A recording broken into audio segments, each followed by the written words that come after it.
साथियों नमस्कार, good evening. तो ये इन्फॉर्मेशन उन सभी अभ्यर्थियों के लिए है जो वेटिंग में हैं, जो चाहे एससी कैटेगरी से हों, चाहे ईडब्ल्यूएस से हों, चाहे जनरल से हों, चाहे ओबीसी से हों।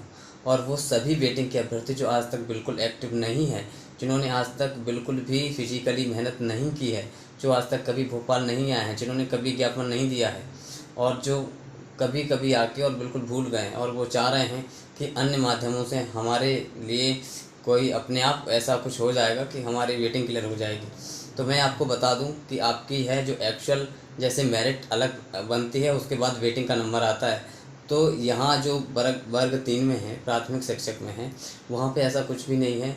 वो प्रोसेस जो मेरिट में अभ्यर्थी की कराई जाती है, वो मेरिट हमारी भी कराई गई है, जो कि मध्य प्रदेश में सभी कैटेगरी के जो वेटिंग को जिसमें हम बोलते हैं, तो उसमें सारी चीज़ें हो गई हैं। डॉक्यूमेंट अपलोड हो गए हैं, डॉक्यूमेंट वेरिफिकेशन हो चुका है, जिला चॉइस फिलिंग तक हो चुकी है। आप हकदार हैं अपने हक मांगने के लिए। तो मैं उन सभी से कहना चाहूँगा, सभी कैटेगरी के अभ्यर्थियों से, कि अ, अगर हमको अपना रास्ता निकलवाना है, हमको अपनी जॉइनिंग्स लेनी है, चाहे वो कुछ भी रहे, तो हमें जब तक मेहनत नहीं करेंगे, जब तक हम मांग नहीं करेंगे, तब तक हमारी और कोई ध्यान ही नहीं है। और मैं आपको बता दूं, आपको स्पेशली इसके लिए अदर कैटेगरी के अभ्यर्थियों को सोचना होगा, क्योंकि अगर ओबीसी के अभ्यर्थी इस बात पे जागरूक तो होना ही है, लेकिन जब उनका मुद्दा आता है तो उनको ओबीसी होल्ड में गिन लिया जाता है। ठीक है, तो उनको ढंग से भी सुना नहीं जाता, और कोई रिस्पॉन्स इस तरीके का आना चाहिए, वो एक अलग तरीका देते हैं, अलग तरीके से देते हैं। ठीक है, तो मैं अदर कैटेगरी के उन सभी अभ्यर्थियों से कहना चाहूँगा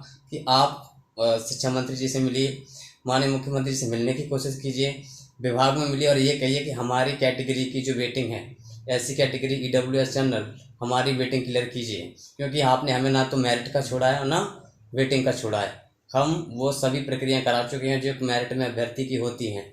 तो आप हकदार हैं अपनी जॉइनिंग्स के लिए, और हकदार हैं आप अपने हक मांगने के लिए। तो मैं उन सभी से कहना चाहूँगा, चाहे सरकार पदों में वृद्धि करके सोल्यूशन निकाले या कैसे भी निकाले, आप तो अपनी नियुक्ति की मांग करिए। तो मैं उन सभी कैटेगरी के अभ्यर्थियों से कहना चाहूँगा जो एससी कैटेगरी में है, जनरल कैटेगरी में, ईडब्ल्यूएस कैटेगरी में है और ओबीसी के वेटिंग कैटेगरी में है, आप मांग करिए। ठीक है, अगर आप ये सोचते हैं कि ओबीसी होल्ड क्लियर होगा तो हम सभी का हो जाएगा, तो वो देखो, मांग तो ज़रूर प्रमुख रूप से रखी गई है, अपनी तरफ से भी है, लेकिन हो सकता है कि वो सॉल्यूशन का कोई आधार अभी ना बन पाए। ठीक है, ये मैं वीडियो बिल्कुल हट के बना रहा हूँ, इसका उद्देश्य सिर्फ वेटिंग के अभ्यर्थियों को एक्टिव करना है, उनको जागरूक करना है, और वो सभी कैटेगरी, क्योंकि बाकी कैटेगरी के लोग अपनी वेटिंग क्लियर कराने के लिए बिल्कुल नहीं आ रहे हैं। आप ओबीसी के मैटर पे आपका ध्यान नहीं होना चाहिए, क्योंकि वो एक अलग मैटर भी है, और सरकार उसके लिए अगर 27% का जो मैटर है, अगर वो सॉल्व नहीं होता है, तो वो प्रॉब्लम थोड़ी अलग प्रकार से हो सकती है। ठीक है, लेकिन हमको जब मांग करनी होगी तो उसका सॉल्यूशन अलग प्रकार से है। तो मैं सभी साथियों से कहना चाहूँगा जो जनरल कैटेगरी से हैं और ईडब्ल्यूएस से हैं और एससीसी कैटेगरी से हैं, उन सभी अभ्यर्थियों को जागरूक होने की ज़रूरत है, और अपनी नियुक्ति पत्र जारी करने की मांग आप करें कि हमारी ऐसी प्रोसेस क्यों करवाई गई। और आपने पहली काउंसलिंग में नाम रिपीट किए, सेकंड में किए, वो सारी जो वैकेंसी जो बची हैं, उन वैकेंसियों से भी हमारी जो है वेटिंग क्लियर की जा सकती है। ठीक है, और बाकी आप पद बढ़ाएं, कुछ भी करें, लेकिन हमें ज्वाइनिंग दें। आप नाक में दम नहीं कर रहे हैं, आपको करना चाहिए। ठीक है, ये वीडियो ओबीसी होल्ड से संबंधित बिल्कुल नहीं है। ठीक है, ये वीडियो सिर्फ वेटिंग से संबंधित है। तो और वेटिंग में वो सभी कैटेगरी, जो एससी हो, ईडब्ल्यूएस हो, जनरल हो, चाहे ओबीसी के अभ्यर्थी क्यों ना हो, वो बिल्कुल एक्टिव नहीं है अभी तक। तो खासकर उनके लिए संदेश है, अगर आप अभी भी थोड़े से जागरूक होकर, मैंने कहा है कि 10-10, 15-15 की संख्या पर मेहनत कीजिए।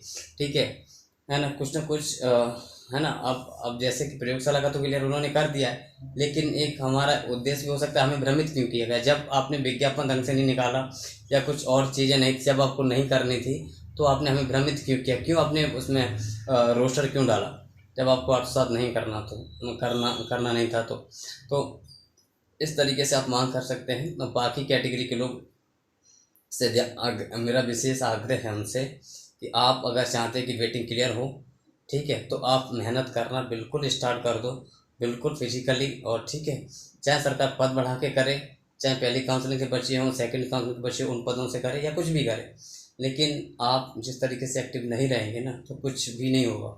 और हमसे जो प्रयास होता है हम वो करते हैं। देखो मैं इतनी बार प्रत्येक मंत्री के पास जा चुका हूँ कि मेरा खुद मन नहीं होता जाने का। मतलब मैं मतलब मेरा तो ऐसा था जैसे रोज़ की तरह हो गया है। मतलब मेरा मतलब मुझे ऐसा फील ही नहीं होता कि मैं पहली बार जा रहा हूँ, या मतलब मुझे खुशी नहीं होती ऐसी कि यार मिलके कुछ नया लगेगा या कुछ ऐसा होगा, मतलब ऐसा नहीं लगता। तो मैं और मेरा बार बार वहाँ जाना फिर बार बार फिर एक नॉर्मल सा हो जाता है, ठीक है। तो इसीलिए मैं सबसे कहना चाहूँगा वो सभी कैटेगरी के अभ्यर्थी आप आइए, आग्रह करिए उनसे, ये कहिए कि हमारी है जो प्रोसेस क्यों करवाई थी। वेटिंग एक अलग प्रोसेस होती है, जो मेरिट सूची अ, होने के बाद जब वैकेंसी पर तब प्रोसेस चालू करवाई जाती है। हमारी तो एक साथ प्रोसेस चालू करवाई गई, हम बिल्कुल हकदार हैं अपनी ज्वाइनिंग के। तो इसीलिए आप मांग कर सकते हैं, जब तक आप मांग नहीं करोगे, सामने नहीं आओगे, तब तक कुछ नहीं होगा, ठीक है। तो मेरा तो सभी से यही है कि आप भी जागरूक हों, बिल्कुल आएँ और पूरी तरीके से मेहनत करें। देखो अब ज़्यादा कुछ टाइम नहीं बचा है, क्योंकि आने वाले समय में जल्दी ही अब गेस्ट फैकल्टीज़ की भी वो आने वाली हैं। तो बहुत से उसमें कर लेंगे। कौन बेरोजगार रहना चाहता है हमारी तरह 2 साल से। हाँ, हम तो बहुत ज़िद्दी टाइप के व्यक्ति हैं, हमें बिल्कुल अब क्या ही कहें, ठीक है। तो आप सबसे भी ये बड़ी प्रार्थना है कि आप पूरी कोशिश करें। हम अपने स्तर पर पूरा प्रयास कर ही रहे हैं, लेकिन आप सब भी जागरूक हों। बाकी के भरोसे न बैठें कि बाकी लोग कर रहे हैं, बाकी बाकी के अभ्यर्थी कर रहे हैं तो हमारा तो ऑलरेडी हो जाएगा। तो ऐसा कुछ भी पॉसिबल नहीं है। और क्या होता है क्या नहीं होता है ये कुछ नहीं, अपने हाथ में सिर्फ कोशिश है। तो मैं उन सभी कैटेगरी से कहना चाहूँगा, उन सभी अभ्यर्थियों से, आप 5-5, 10-10 संख्या में रोज़ आइए, रोज़ अपनी मांग करिए कि हमारी जो है डॉक्यूमेंट वेरिफिकेशन क्यों करवाया, क्यों हमारी जिला चॉइस फिलिंग करवाई। आप हकदार हैं, आप अपनी मांग करिए, ठीक है। तो सभी कैटेगरी के अभ्यर्थियों से मेरे वेटिंग में हैं, जो उनकी डॉक्यूमेंट वेरिफिकेशन हो चुका है, उनको वेटिंग भी नहीं कह सकते, ना प्रॉपर मेरिट कह सकते हैं, ना वेटिंग कह सकते हैं। ऐसी अधूरी प्रोसेस में हमको छोड़ा है जिसमें मानसिक तनाव इतना है कि पूछो मत। ना तो हम इधर के हैं ना उधर के हैं, ठीक है। तो आप पूरी तरीके से हकदार हैं। ये बात मंत्रियों को बोलने के लिए, ये शिक्षा मंत्री को बोलने के लिए, ये डिप्टी सीएम को बोलने के लिए, और ये सभी को, है ना। और आप पूरे हकदार हैं आप विभाग को बोलने के लिए, जो शिक्षा विभाग है, कमिश्नर महोदय को भी बिल्कुल बोल सकते हैं कि ऐसी हमारी अधूरी प्रोसेस क्यों करवाई, उलझन वाली हमारी प्रक्रिया क्यों की। अगर आपको हमें प्रतीक्षा सूची में रखना था तो प्रतीक्षा सूची में रखते, डॉक्यूमेंट वेरिफिकेशन क्यों करवाया, क्यों डॉक्यूमेंट अपलोड करवाए, क्यों इस तरीके की प्रोसेस हुई। नहीं करवाना चाहिए थी। अगर करवाई है तो आप हमें नियुक्ति पत्र दो, कैसे भी दो, हमें नहीं पता, क्योंकि सारे जो नाम रिपीट होते हैं, सारी विसंगतियाँ होती हैं, वो विभाग के द्वारा की गई। नाम भी दिया गया हमारा नाम क्यों दिया, जब आपको विसंगतियाँ सॉल्व करके हमारी नियुक्ति आराम से दी जा सकती थी, लेकिन आपने नहीं की। तो ये सारी चीज़ें, तो मेरा तो बस यही अनुरोध है आपसे कि आप सभी कैटेगरी के लोग भी एक्टिव हो जाइए। देखो आप किसी अन्य के भरोसे बिल्कुल मत बैठिए, ठीक है। आपको खुद आना होगा, अपने खुद हक के लिए खुद कोशिश करनी होगी। और मैं देखो, मैं तो जैसे मैंने कहा है कि मैं तो सबसे आगे खड़ा हूँ, हमेशा से खड़ा हूँ सबसे आगे। और मैंने हमेशा से उस चीज़ को लीड किया है, समझा है, और हमेशा से मुद्दे को उठाया है। और हर समय हमने हर मुद्दे को उठाया है, आप कहीं भी जाके देख लो। प्रत्येक मुद्दे को हमने अच्छी तरीके से हाईलाइट किया है, अच्छी तरीके से उसको संभाला है। तो मैं आप सबके आगे, फिर भी मैं सबसे आगे रहता हूँ आप सबके लिए, और पूरी जितनी भी हो सकती है मुझसे कोशिश मैं करता हूँ। बट आप सबको भी इस चीज़ में मेरा ध्यान रखना है। तो सभी कैटेगरी के अभ्यर्थी, EWS, जनरल, और जो अपने SC कैटेगरी के हैं, सभी अभ्यर्थी, उनको आना होगा। ये शिक्षा मंत्री जी को बताना होगा, विभाग को बताना होगा कि मेरिट और वेटिंग हम भी जानते हैं। जब वेटिंग की प्रक्रिया पूरी हो जाती है उसके बाद वेटिंग की कराई जाती है, उसके बाद वेटिंग वाले के नाम आते हैं। आपने हमारे नाम एक मेरिट और वेटिंग एक सूची बना के, जो वेटिंग में जैसे तरीके से हैं हम, और बाद में फिर आपने जो शुरुआत जो प्रक्रिया की थी उसमें जो मेरिट वाली की जो प्रोसेस होती है वो प्रोसेस आपने हमारी भी करवाई। अब आपने ना तो हमें वेटिंग में रहने दिया, ना हमें मेरिट में रहने दिया।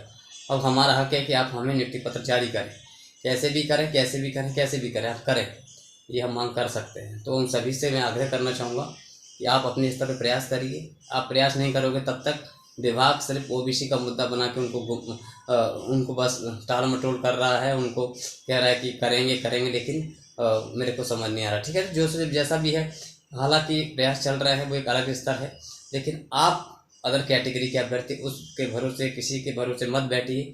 आप अपने तरीके से करिए मांग, और अपनी जो है चाहे सरकार पद बढ़ाए या कुछ भी करे, लेकिन आप ज़रूर उसमें संघर्ष करिए। ठीक है साथियों, ये बात वीडियो सिर्फ प्रतीक्षा सूची के अभ्यर्थियों के लिए है जो उनकी संख्या 2000 से ज़्यादा है और जो मेहनत बिल्कुल भी नहीं करना चाहते। अंत में कुछ नहीं बचेगा, मैं आपको सच बता रहा हूँ।